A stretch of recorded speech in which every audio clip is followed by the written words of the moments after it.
ನಮಸ್ಕಾರ. ನಾನು ಹಿಮಂತರಾಜು, ಜಿಲ್ಲಾ ವಾರ್ತಾಧಿಕಾರಿ, ತುಮಕೂರು ವಾರ್ತಾ ಮತ್ತು ಸಾರ್ವಜನಿಕ ಸಂಪರ್ಕ ಇಲಾಖೆ. ಇವತ್ತು ನಮ್ಮ ಕಚೇರಿಯಲ್ಲಿ ಒಬ್ಬ ವಿಶೇಷ ಅತಿಥಿ ಇದ್ದಾರೆ. ಮಹಿಳಾ ಅಂಧರ ಕ್ರಿಕೆಟ್ ತಂಡದಿಂದ ನಾವು T20 ಕ್ರಿಕೆಟ್ ಕಪ್ಪನ್ನು ಇಂಡಿಯಾ ಗೆದ್ದುಕೊಂಡ್ಬಂದಿದೆ. ಆ ಕ್ರಿಕೆಟ್ ತಂಡದಲ್ಲಿ ಆಟಗಾರರಾದಂಥ ತುಮಕೂರು ಜಿಲ್ಲೆಯ ಕಾವ್ಯ ಎನ್.ಆರ್. ಅವರು ನಮ್ಮ ಜೊತೆಗಿದ್ದಾರೆ. ಇವತ್ತು ವಿಶ್ವ ಅಂಗವಿಕಲರ ದಿನಾಚರಣೆ, ಅದು ಒಂದು ವಿಶೇಷ. ಎಲ್ಲ ವಿಕಲಚೇತನರಿಗೆ ಒಂದು ಶುಭಾಶಯವನ್ನು ಕೋರ್ತಾ, ಇವತ್ತು ಕಾವ್ಯ ಎನ್.ಆರ್. ಅವರು ನಮ್ಮ ಕಚೇರಿಗೆ ಬಂದಿರೋದು, ಅವ್ರಿಗೊಂದು ಸಣ್ಣ ಗೌರವ ಕೊಡಬೇಕು ಅಂತೇಳಿ ಅವರನ್ನು ನಾನು ಈ ಕಚೇರಿಗೆ ಕರೆದಿದ್ದೀನಿ. ಅವ್ರ ಜೊತೆಗೆ ಒಂದು ಸಣ್ಣ ಮಾತುಕತೆ, ನಂತರ ಅವರಿಗೆ ಒಂದು ಗೌರವ ಸಮರ್ಪಣೆ ಮಾಡಬೇಕು ಅನ್ನೋಂಥದ್ದು ವಿಚಾರ. ಈ ಹಿನ್ನೆಲೆಯಲ್ಲಿ ನಾವು ಅವ್ರ ಜೊತೆಗೆ ಒಂದು ಸಣ್ಣ ಚರ್ಚೆಯನ್ನು ಮಾಡೋಣ. ಬನ್ನಿ. ಕಾವ್ಯ ಅವರೇ, ನಮಸ್ಕಾರ. ನಿಮಗೆ ಶುಭಾಶಯಗಳು, ಕಂಗ್ರ್ಯಾಚುಲೇಷನ್ಸ್. ಯಾಕೆಂದರೆ ಮಹಿಳಾ ತಂಡ ಅಂದರೆ ಮಹಿಳಾ ಕ್ರಿಕೆಟ್ ಟೀಮಲ್ಲಿ ಇಂಡಿಯಾ ಟೀಮನ್ನು ಪ್ರತಿನಿಧಿಸಿ ತಾವು ಶ್ರೀಲಂಕಾದಲ್ಲಿ ನಡೆದ ಒಂದು T20 ಕಪ್ಪನ್ನು ತಾವು ಗೆದ್ದು ದೇಶಕ್ಕೆ ಕೀರ್ತಿ ತಂದಿದ್ರಿ. ತಮಗೆ ಶುಭಾಶಯಗಳು. ಈ ವಿಚಾರದಲ್ಲಿ ದೇಶದ ಪ್ರಧಾನಿ ನರೇಂದ್ರ ಮೋದಿ ಅವರು ತಮ್ಮನ್ನೆಲ್ಲ ಅಭಿನಂದಿಸಿದ್ದಾರೆ, ಇಡೀ ದೇಶದ ಜನ ಅಭಿನಂದಿಸಿದ್ದಾರೆ. ಇಂಡಿಯಾದ 16 ಜನ ಟೀಮ್ನಲ್ಲಿ 3 ಜನ ಕರ್ನಾಟಕದವರೇ ಇದ್ರಿ ಅಂತಂದೇಳಿ. ಭಾಳ ವಿಶೇಷ ಅಂತಂದರೆ ನಮ್ಮ ದೀಪಿಕಾ TC ಅವರು ಇಂಡಿಯಾ ಟೀಮ್ನ ಕ್ಯಾಪ್ಟನ್ ಆಗಿದ್ದರು. ಅವರು ತುಮಕೂರು ಜಿಲ್ಲೆಯವರು, ತಾವು ಕೂಡ ತುಮಕೂರು ಜಿಲ್ಲೆಯವರು. ತುಂಬ ಖುಷಿಯಾಗುತ್ತೆ. ಈ ಸಂದರ್ಭದಲ್ಲಿ ತಾವು ಏನು ಹೇಳಲಿಕ್ಕೆ ಬಯಸ್ತೀರಿ ಕಾವ್ಯ ಎನ್.ಆರ್. ಅವರೇ? ಸರ್, ತುಂಬ ಖುಷಿ ಆಗುತ್ತೆ. ಯಾಕೆಂದರೆ ಎಲ್ಲ ಕೈಲೂ ಇಂಡಿಯಾ ರೆಪ್ರೆಸೆಂಟ್ ಮಾಡೋಕ್ಕಾಗಲ್ಲ. ಅದು ಚಾನ್ಸ್ ಸಿಕ್ಕಿರೋದು ನಮ್ಮದೊಂದು ಅದೃಷ್ಟ ಸರ್. ಹೇಗೆ ಅದು ಸಾಧ್ಯ ಆಯಿತು? ಹೆಂಗೆ ನೀವು ನಿಮ್ಮ ಊರು ಯಾವುದು ಇಲ್ಲಿ ತುಮಕೂರು ಜಿಲ್ಲೆಯಲ್ಲಿ? ನಮ್ಮದು ತುಮಕೂರು ಜಿಲ್ಲೆ, ತುಮಕೂರು ತಾಲೂಕು, ದೇವಲಾಪುರ ಪೋಸ್ಟ್, ಕೋರ ಹೋಬಳಿ, ನಾಯಕನಪಾಳ್ಯ ಅಂತ ನಮ್ಮ ನಾಯಕನಪಾಳ್ಯ. ನಂದು ನಾನು 6 ವರ್ಷ ಇರಬೇಕಾದ್ರೆ ಆಟ ಆಡಬೇಕಾದ್ರೆ ಒಂದು ಕಲ್ಲು ಬಿದ್ದು ನನ್ನ ಕಣ್ಣು ಈ ಥರ ಆಯಿತು ಸರ್.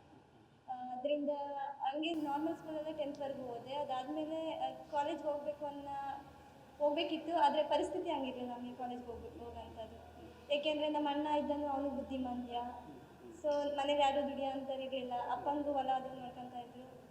ಸೊ ಕಾಲೇಜ್ಗೆ ಹೋಗೋಕ್ಕಾಗಲಿಲ್ಲ. 2017ರಲ್ಲಿ ನಮ್ಮೂರಲ್ಲಿ ಯಾರೋ ಹಿಂಗೆ ಹೇಳಿದರು, ಹಿಂಗೆ ಸಮರ್ಥನ ಸಂಸ್ಥೆ ಅಂತ ಇದೆ, ಅಲ್ಲಿ ಇನ್ನೂ 3 ತಿಂಗಳು ಟ್ರೈನಿಂಗ್ ಕೊಟ್ಟು ಕೆಲಸ ಕೊಡ್ತಾರೆ ಅಂತ ಹೇಳ್ಬಿಟ್ಟು ನಾನು ಅಲ್ಲಿಗೆ ಹೋಗಿ ಒಂದು 3 ತಿಂಗಳು ಟ್ರೈನಿಂಗ್ ಮಾಡಿದೆ. ಟ್ರೈನಿಂಗ್ ಮಾಡಿದ್ದಾದಮೇಲೆ 2018ರಲ್ಲಿ ನನಗೆ ಅಲ್ಲೇ ಸ್ಪೋರ್ಟ್ಸ್ ಡಿಪಾರ್ಟ್ಮೆಂಟ್ ಎಲ್ಲ ಇದೆ ಸರ್. 2018ರಲ್ಲಿ ಒಂದು ಇದು ಬಂತು, ಏನೋ ವಾಲ್ ಕ್ಲೈಂಬಿಂಗ್. ಫಸ್ಟು ನಾನು ವಾಲ್ ಕ್ಲೈಂಬಿಂಗ್ ಮಾಡಿದೆ, ಅದು ಕಾಶ್ಮೀರದಲ್ಲಿ ನ್ಯಾಷನಲ್ಲು 3rd ಪ್ರೈಸ್ ಬಂತು. ಅದಾದಮೇಲೆ ನನಗೆ ಮ್ಯಾರಥಾನು ಅದು ಎಲ್ಲ ಹೊಡೆದೆ. ನಂದು ಬುಕ್ ಆಫ್ ರೆಕಾರ್ಡ್ ಕೂಡ ಆಗಿದೆ ಮ್ಯಾರಥಾನಲ್ಲಿ. ಇಂಡಿಯಾ ಮೈಸೂರು ಬ್ಯಾಂಗ್ಳೂರು ರನ್ ಮಾಡಿ ಮ್ಯಾರಥಾನ್ ಮಾಡಿದ್ವಿ, ಅದು ಇಂಡಿಯಾ ಬುಕ್ ಆಫ್ ರೆಕಾರ್ಡ್ ಕೂಡ ಆಗಿದೆ. 2019ರಲ್ಲಿ ನನಗೆ ಈ ಥರ ವುಮೆನ್ಸ್ ಬ್ಲೈಂಡ್ ಕ್ರಿಕೆಟ್ ಮಾಡಬೇಕು ಅಂತ ಅಲ್ಲಿ ಹೇಳ್ತಾಯಿದ್ರು ಸಮರ್ಥನ ಸಂಸ್ಥೆಯಲ್ಲಿ. ಅಂದರೆ ನಾನು ಅಲ್ಲಿಗೆ ಹೋಗೋದಕ್ಕಿಂತ ಮುಂಚೆ ಏನು ಅಂದ್ಕೊಂಡಿದ್ರೆ ಅಂದರೆ ನಾನು ಒಬ್ಬಳೇ ಈ ಥರ ಇದ್ದೀನಿ ಅಂತ ಫೀಲ್ ಆಗ್ತಾಯಿತ್ತು. ಅಲ್ಲಿ ಹೋಗಿ ನೋಡಿದ ಮೇಲೆ ಗೊತ್ತಾಯಿತು ಸರ್, ನನಗಿಂತ ಜಾಸ್ತಿ ಏನು ತಿಂತಾರಿದ್ದಾರೆ ಅಂತ. ಆವಾಗ ಅಲ್ಲಿ ಒಂದು ಸ್ಫೂರ್ತಿ ಬಂತು ಸರ್, ಅವ್ರನ್ನೆಲ್ಲ ನೋಡಿ ನನಗೆ ಏನಾದರೂ ಮಾಡಬೇಕು ಅನ್ನೋದು. ಅದಾದಮೇಲೆ 2019ರಲ್ಲಿ ಅದು ಕ್ರಿಕೆಟ್ ಸ್ಟಾರ್ಟ್ ಆಗಲಿಕ್ಕೆ ಏನು ಮಾಡ್ತು, ನಾನು ಏನೋ ಅವ್ರು ಸುಮ್ಮನೆ ಕರೆದು ನೋಡೋಣ ಬನ್ನಿ ಯಾವ ಥರ ಅಂತಲ್ಲ. ಫಸ್ಟು ನಮ್ಮ ಮನೆಗೆಲ್ಲ ಹೋಗ್ತಾ ಇರಲಿಲ್ಲ ಹಂಗೆಲ್ಲ ಕಳಿಸ್ಲಿಕ್ಕೆ. ಯಾಕೆಂದರೆ ನಿನ್ನ ಕಾಣಲ್ಲ, ಬೇರೆ ಅಲ್ಲೆಲ್ಲ ಹೋಗಿ ಹೆಚ್ಚು ಕಮ್ಮಿ ಆದರೆ ಬೇರೆ ಏನಾದರೂ ಆದರೆ ಅಂತ. ನಾನು ಯಾವಾಗ ನ್ಯಾಷನಲ್ ಆಡಿದೆ ಸ್ವಲ್ಪ ಓಕೆ ಅಂತ ನಮ್ಮ ಅಪ್ಪ ಅಮ್ಮಂಗೂ ಭರವಸೆ ಬಂತು, ಏನಾದ್ರು ಮಾಡ್ತಾಳೆ ನನ್ನ ಮಗಳು ಅಂತ. 2019ರಿಂದಲೂ ನಾನು ನ್ಯಾಷನಲ್ ಆಡ್ತಾ ಬಂದೆ. 2023ರಲ್ಲಿ ಇನ್ನೊಂದು ನಡೀತು, ಅಂದರೆ ಇಂಟರ್ನ್ಯಾಷನಲ್ ನೇಪಾಳ ಮತ್ತು ಇಂಡಿಯಾದಲ್ಲಿ. ಅದರಲ್ಲಿ ಸೆಲೆಕ್ಟ್ ಆದೆ, ಅದರಲ್ಲಿ ವಿನ್ ಆಗಿ ಬಂದ್ವಿ. ಅದಾದಮೇಲೆ ಇವಾಗ 2025ರಲ್ಲಿ ಸೆಲೆಕ್ಷನ್ ಕ್ಯಾಂಪ್ ಇತ್ತು ನ್ಯಾಷನಲ್ ಇಂಟರ್ನ್ಯಾಷನಲ್ಗೆ. ಆ ಸೆಲೆಕ್ಷನ್ ಕ್ಯಾಂಪಲ್ಲಿ ಅಟೆಂಡ್ ಮಾಡಿ ಒಳ್ಳೆ ಒಂದು ಚಾನ್ಸ್ ಕೊಟ್ಟರು ಸರ್. ನಮ್ಮದು ಪರ್ಫಾರ್ಮೆನ್ಸ್ ನೋಡಿ ಒಳ್ಳೆ ಇದು ಸಿಕ್ತು ಸರ್. ಸಮರ್ಥನಂ ಸಂಸ್ಥೆ ಮತ್ತು ಕ್ಯಾಬಿ ಅಲ್ಲಿ ಹೋಗಿ ನೋಡಬೇಕು ಸರ್. ಅಲ್ಲಿ ಅಂದರೆ ಇದು ನಾರ್ಮಲ್ ಕ್ರಿಕೆಟಲ್ಲಿ ಎಲ್ಲ ಪೊಲಿಟಿಕಲ್ ಥರ ಏನಿಲ್ಲ, ಅಲ್ಲಿ ಬೆಳೆಸ್ಬೇಕು ಅನ್ನೋ ಭರವಸೆ ಇದು ಇರುತ್ತೆ ಅವರಿಗೆಲ್ಲ. ಅಂದರೆ ಅಲ್ಲೊಬ್ರು ನಮ್ಮ ಮಾತಾ ಸರ್ ಅಂತ ಇದ್ದಾರೆ ಕ್ಯಾಬಿನಲ್ಲಿ. ಎಷ್ಟು ಚೆನ್ನಾಗಿ ನೋಡ್ಕೊತಾರೆ ಅಂದರೆ ಅವ್ರು ಸ್ವಂತ ಮಕ್ಕಳು ನಂಗೆ ನೋಡ್ಕೊತಾರೆ ಎಲ್ಲ ಗೊತ್ತಿಲ್ಲ ಸರ್. ನಾವೀಗ ಅಂದರೆ ಹಳ್ಳಿಯಿಂದ ಹೋಗಿರ್ತೀವಿ, ನಾನು ನಿಜವಾಗ್ಲೂ ನಾನು ಅಲ್ಲಿ ಹೋಗೋದು ನಾನು ಶೂಸೇ ಹಾಕಿರಲಿಲ್ಲ. ಆ ಥರ ನಮ್ಗೆ ಏನು ಅಂತ ಏನಂದ್ರೆ ಏನೂ ಗೊತ್ತಿರಲಿಲ್ಲ. ಅಲ್ಲಿ ಹೋಗಿ ಎಲ್ಲ ಚೆನ್ನಾಗಿ ಇದನ್ನು ಮಾಡಿಕೊಟ್ರು. ನಾವು ಇಂಡಿಯಾ ಟೀಮ್ಗೆ ಸೆಲೆಕ್ಟ್ ಆಗಿ ಇವಾಗ ಇಲ್ಲಿ ನಮ್ಮ ಇಂಡಿಯಾ ಈಗ ಹೆಂಗೆಂದರೆ ಒಂದು ಉತ್ತುಂಗ ಸ್ಥಿತಿಯಲ್ಲಿದೆ. ನರೇಂದ್ರ ಮೋದಿಯವರು ಆ ವಿಚಾರವನ್ನು ತಾವು ಹೇಳಿದ್ದಾರೆ ನಮಗೆ. ಯಾಕೆಂದರೆ ಇತ್ತೀಚೆಗಷ್ಟೇ ವುಮನ್ ಕ್ರಿಕೆಟಲ್ಲಿ ಕೂಡ ನಾವು ಗೆದ್ದುಕೊಂಡ್ಬಂದಿಲ್ಲ. ಈಗ ಮಹಿಳೆ ಅಂಧರ ಕ್ರಿಕೆಟ್ ಈ ಸಂಸ್ಥೆಯಿಂದ ಕೂಡ ತಾವು ವರ್ಲ್ಡ್ ಚಾಂಪಿಯನ್ ಆಗಿದ್ದೀರಾ ಈಗ. ಈ ವಿಚಾರದಲ್ಲಿ ತಾವು ಏನು ಹೇಳಲಿಕ್ಕೆ ಬಯಸ್ತೀರಿ ದೇಶದ? ಸರ್ ಇವಾಗ ನಾರ್ಮಲ್ ಕ್ರಿಕೆಟ್ ಅವ್ರಿಗೆ ಮೊದಲಿಂದಲೂ ಪ್ರಾಕ್ಟೀಸ್ ಕೊಟ್ಟು ಅದೆಲ್ಲ ಮಾಡಿರ್ತಾರೆ, ಅದು ಓಕೆ.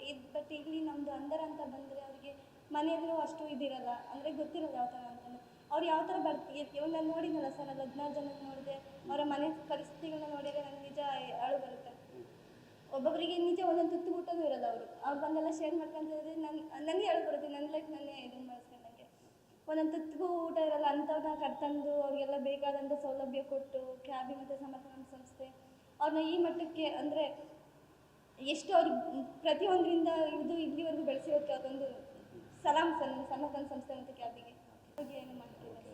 ಈಗ ನೆಕ್ಸ್ಟ್ ಏನು ನೆಕ್ಸ್ಟ್ ಪ್ಲ್ಯಾನ್ ಏನು? ಈಗ ಈ ಟೀಮಲ್ಲಿ ಇರ್ತೀರಾ, ಈಗ ನೆಕ್ಸ್ಟ್ ಏನು ನಿಮಗೆ ಇದು ಮಾಡಿದ್ರೆ ಕ್ಯಾಬಿಯಿಂದ ಏನು ಹೇಳಿದ್ದಾರೆ ನೆಕ್ಸ್ಟು?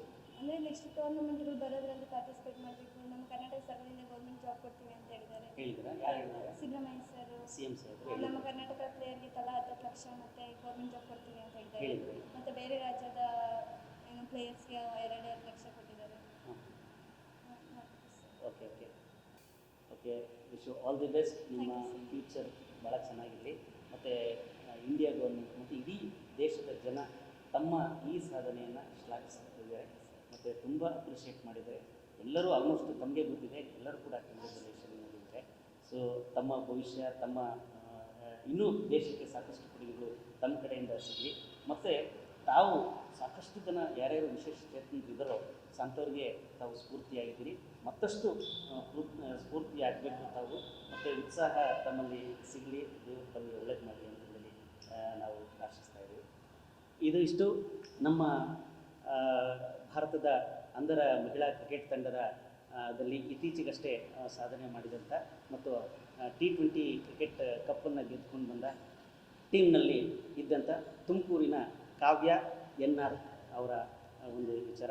ಸೊ ಅವರಿಗೆ ಶುಭಾಶಯವನ್ನು ಕೊಡ್ತಾ ನಮಸ್ಕಾರ.